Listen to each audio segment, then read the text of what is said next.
with Kevin McCarthy. Joseph. There you go.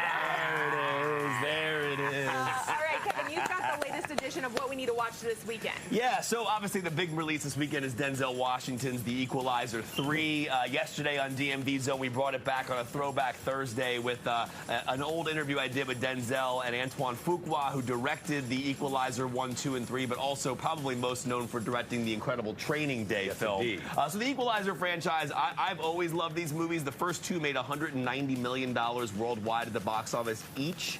So obviously they keep making these because they make a lot of money, and everyone loves seeing Denzel in these action-type roles. I mean, now, one of the things that's really cool about this Equalizer 3 is there is a Man on Fire reunion happening in this movie. So if you saw Man on Fire back in 2004, one of my favorite movies of all time, directed by Tony Scott, basically it had Denzel protecting a very young Dakota Fanning. So Antoine Fuqua was like, what if we bring Dakota Fanning into the Equalizer franchise, do a little Man on Fire reunion for the fans? And I saw the movie last night. I will say this, so the Equalizer 3 is my least favorite of the three, but I still found it to be an enjoyable Equalizer film. Like the first two, I think, are better in terms of action. This one had some strange editing and some strange ending choices, but overall, if you love Denzel, there's something about his smile that just lights up the room when you're watching. Love Denzel? I know, but his smile is incredible. I was watching it last night in the theater. So listen, as an Equalizer fan, I enjoyed it. Is it my favorite of the franchise? No, but you will enjoy it if you like the first two. So I did speak to Antoine Fuqua about the incredible reunion of bringing Dakota Fanning into the franchise and what that Man on Fire reunion meant to him and Denzel, and how Denzel kind of acted like a father figure to her over the years. Take a look. You know, Man on Fire is one of my favorite movies of all time. Obviously, Tony Scott, one of the greatest directors ever. You know, I miss him so much. True Romance and Man on Fire, Crimson Tide.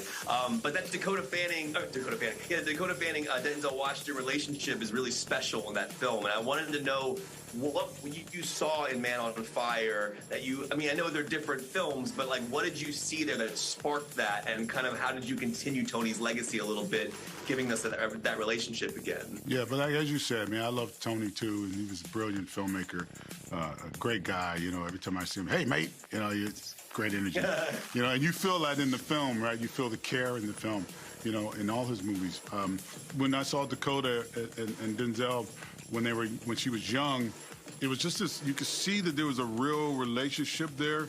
You could see there was a real love that was developing there, and how he was taking care of her. Me knowing Denzel, watching that, I know how he was taking care of her, you know, and I saw the moments, you know, as they worked together, and I could see the little bit of fear in her eyes because she's working with Denzel Washington, you know.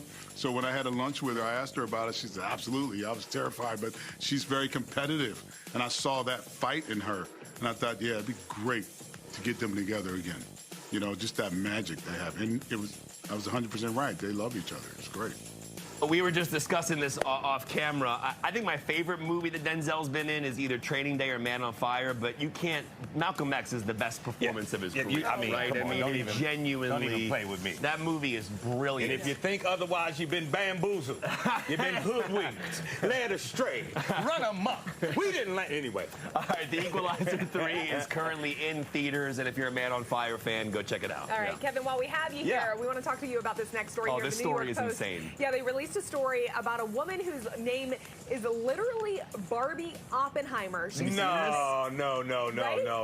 It's her actual name. No joke. This is her actual name. So it's been a wild few months for her. But Kevin, you're no stranger to this type of situation, and good old Kevin McCarthy. Yeah. Exactly. Well, so legally her name is Barbara Oppenheimer, and I was reading the article. I think it was in page 6. She was talking about. So I believe her husband's third cousins with J. Robert Oppenheimer of some sort, or connected somehow in that regard. Obviously a very far connection.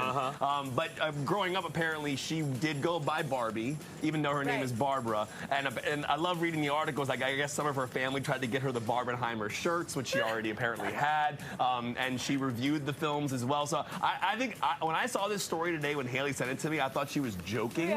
But this is an actual thing. And I've now seen Barbie Oppenheimer. Isn't that crazy? And I saw Oppenheimer for the 8th time on God. Wednesday. So you spent the whole day so far. 24 hours 24 watching hours Oppenheimer. But people always tweet at you because they think you're, They do. Kevin you're the house McCarthy. Kevin McCarthy. They do. I get all of his hate tweets, and as I've said it before on the show, I just respond with movie reviews. If someone calls me a liar, I'll recommend Liar Liar with Jim Carrey, which I think is a fantastic comedy.